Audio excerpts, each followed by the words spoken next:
एक बार एक बंदा जूता खरीदने के लिए किसी शॉप पे गया। उसे 7 नंबर का जूता खरीदना था और उसे उस शॉप पे एक जूता पसंद भी आ गया। लेकिन जैसे वो काउंटर पे पेमेंट करने के लिए गया, उसे पता लगा कि वो वॉलेट तो घर पे ही भूल गया है। फिर उसने शॉपकीपर से रिक्वेस्ट किया कि आप मुझे जूते दे दो, अगले दिन आके मैं पेमेंट कर दूंगा। थोड़ा सा हेजिटेशन उस शॉपकीपर को फील हो रहा था उधार देते हुए, लेकिन फिर भी उसने जूते पैक किए और ग्राहक को दे दिए। अगले दिन वही ग्राहक वापस से उस शॉप पर आता है और कहता है कि दोनों में से एक जूता 6 नंबर का है, प्लीज आप उसे चेंज कर दो। तो ग्राहक ने माफी मांगते हुए 6 नंबर का जूता चेंज करके उसे 7 नंबर का दे दिया। उस दिन ग्राहक वॉलेट लेके आया था और उसने पेमेंट भी कर दी। अब आप ये देखिए कि दुकानदार ने कितना समझदारी से काम किया, ना उसने जूते खोए ना कस्टमर। इसे कहते हैं प्रेजेंस ऑफ माइंड। गाइस, आपको ये सुन के कैसा लगा कमेंट सेक्शन में जरूर लिखिएगा। एक बार एक लड़का बाइक पे बहुत सारे अंडे रख के लेके जा रहा होता है, लेकिन अचानक से उसकी बाइक फिसल जाती है और उसके सारे के सारे अंडे फूट जाते हैं। आसपास के लोग तब इकट्ठा होकर उसे टोंट करना शुरू कर देते हैं कि तुझे दिखाई नहीं देता है क्या, तुझे ढंग से बाइक नहीं चलानी आती है क्या। इतने में ही उस भीड़ में से एक बूढ़ा सा अंकल निकल के आता है और उस लड़के से कहता है कि बेटा, तुम्हारे सारे अंडे फूट गए हैं, अब तुम अपने मालिक को क्या जवाब दोगे।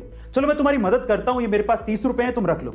उस बूढ़े अंकल को देखकर आसपास के बाकी लोग भी उस लड़के की मदद करने को आगे आते हैं और थोड़ा थोड़ा पैसा देते हैं। इतने में उसके पास अंडे जितने फूटे थे उतने पैसे इकट्ठे हो जाते हैं और वो बाइक पे तब जाने वाला होता है। इतने में ही पीछे से कुछ लोग उसको बोलते हैं कि तुम बहुत लकी हो, अगर वो बूढ़ा अंकल ना होता तो तुम्हारा आज क्या होता। तो फिर वो लड़का जो कहता है वो आप लोगों को सुनना चाहिए। वो लड़का कहता है कि वो बूढ़ा अंकल ही मेरा मालिक था। साउथ की एक फेमस एक्ट्रेस को एक बहुत बड़ी ब्यूटी क्रीम बनाने वाली कंपनी ने अप्रोच किया और उनके क्रीम के प्रचार के लिए करोड़ों रुपए का ऑफर दिया। लेकिन उस साउथ की फेमस एक्ट्रेस ने यह कहते हुए मना कर दिया कि इंसान की असली खूबसूरती उसका असली चेहरा होता है, जिस रंग के साथ वो पैदा हुआ है। ये क्रीम लगाने से कोई सुंदर नहीं हो जाता। और इसके बाद उनकी जम के तारीफ की गई, और हो भी क्यों ना, क्योंकि चंद पैसों के लिए उन्होंने अपने फैंस के साथ धोखा नहीं किया।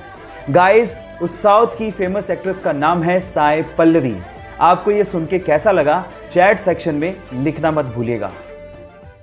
एक बार एक व्यक्ति भगवा चोला पहन के ट्रेन से जा रहा था। उसके सामने 2 अंग्रेज औरतें बैठी थी जो कि उसका भगवा चोला देख के उसका मजाक उड़ा रही थी।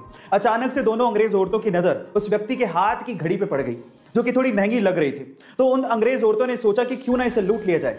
उन दोनों अंग्रेज औरतों ने उस व्यक्ति से कहा कि तुम हमें ये घड़ी दे दो, अदरवाइज हम लोग पुलिस को बुलाएंगे और ये कहेंगे कि तुम हमसे बदतमीजी कर रहे थे। उस व्यक्ति ने बात सुन के भी अनसुनी कर दी और ऐसे रिएक्ट किया कि उसे जैसे सुनाई ही नहीं देता। फिर उन दोनों औरतों ने उसे इशारों से समझाया, पर वो तब भी नहीं समझा। फिर उसके बाद उस व्यक्ति ने दोनों अंग्रेज औरतों को इशारों से कहा कि जो भी कहना है वो लिख के दे दो। तो उन दोनों अंग्रेज औरतों ने ये लिख के दिया कि तुम हमें ये घड़ी दे दो, अदरवाइज हम पुलिस को बुलाएंगे और कहेंगे कि तुम हमसे बदतमीजी कर रहे थे। जब लिख के वो पर्ची व्यक्ति को पकड़ाई तो व्यक्ति ने पर्ची पढ़ी और उसके बाद बोला कि अब पुलिस को बुला लो। गाइस, वो व्यक्ति जानते हैं कौन थे? वो व्यक्ति थे स्वामी विवेकानंदा। गाइस, ऐसे अमेजिंग वीडियोस के लिए YouTube पे हमारे चैनल को सब्सक्राइब कर लो और अगर आप Instagram पे देख रहे हो तो मुझे फॉलो करना मत भूलना। मिलते हैं अगली वीडियो में।